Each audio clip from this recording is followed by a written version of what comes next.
In the early 19th century, it was a common belief for many living in the Southeast that Native Americans living there, native nations who lived there, should be forced out.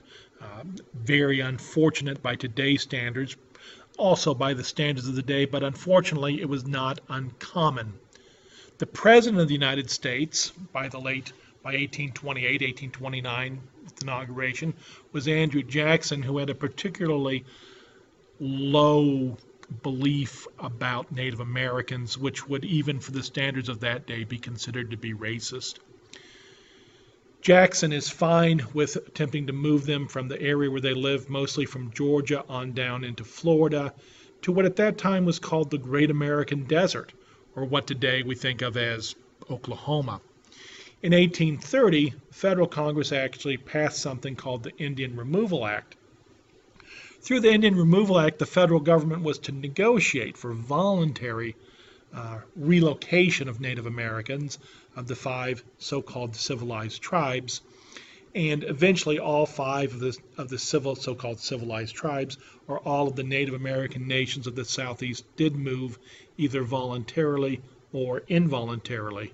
There were certainly notable exceptions to the voluntary movement. The Seminoles fought fiercely in Florida, though most were defeated and then forcibly located. Though some Seminoles disappeared into the Everglades, and it's likely that their ancestors are still living there. Chief Black Hawk led the Sauk and Fox tribes against the resettlement program with initial success, but like has been the history of the United States so early, going all the way back to the Powhatans in Jamestown and the Pueblos in the Southwest, they can have initial success in the fighting, but eventually the better armed, more numerous European settlers, or in this case American government, did win out and do win out.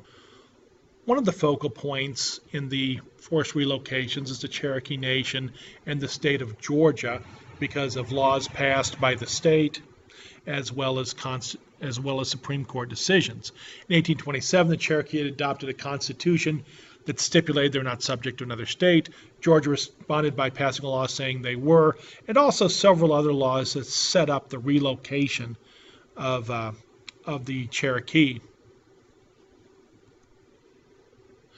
In the case of Cherokee Nation versus Georgia, the Cherokee Nation sued, and it made it all the way to the Supreme Court. They sued asking the court to stop Georgia from forcibly relocating it to this new, as it was called, the Great American Desert. The Supreme Court heard the case but did not decide it on the merits of the arguments. Rather, the Supreme Court under Chief Justice John Marshall, said that the Cherokees were not really so much an independent nation as they were a ward of the state or a ward of the federal government. So the case should not have originated at the Supreme Court, thus it was dismissed without any arguments on merit. This was, of course, a great disappointment to the Cherokee, as they believed that they were an independent nation and that it had been established law that a state could not act on the independent nation. Of course, whatever the Supreme Court decides, they have to rely on the chief executive, Andrew Jackson, at that time to enforce. And Andrew Jackson just was not going to enforce anything that gave any type of help to the Cherokee Nation or the 5 native nations that were relocated. The relocation of these 5 so-called civilized tribes then began in 1831 and stretched to 1839. The groups were the Cherokee, the Chickasaw, the Choctaw, the Creek, and the Seminole. The forced removal of the Cherokees, perhaps the most famous of all the part of the forced relocation, took place between 1837 and 1839 and has always been known as the Trail of Tears. Now, many historians, reference only the Cherokees' forced relocation as the Trail of Tears. Others suggest, including some native groups, that all forced relocations be recognized in the same way, by the same standard.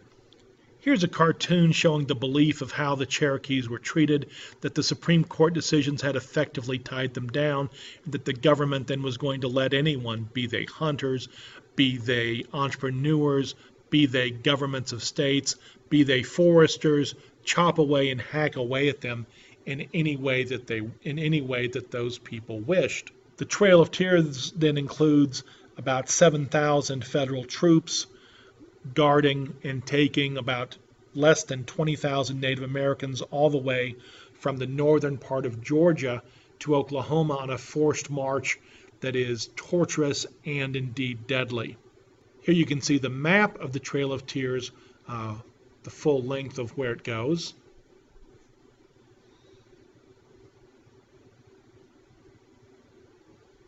Again, the Trail of Tears is just only, in this map, refers only to the Cherokee Nation.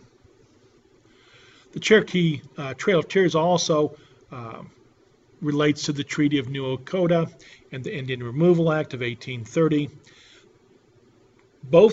neither of which was either accepted or ratified or in any way accepted by the native nation, the Cherokee Nation.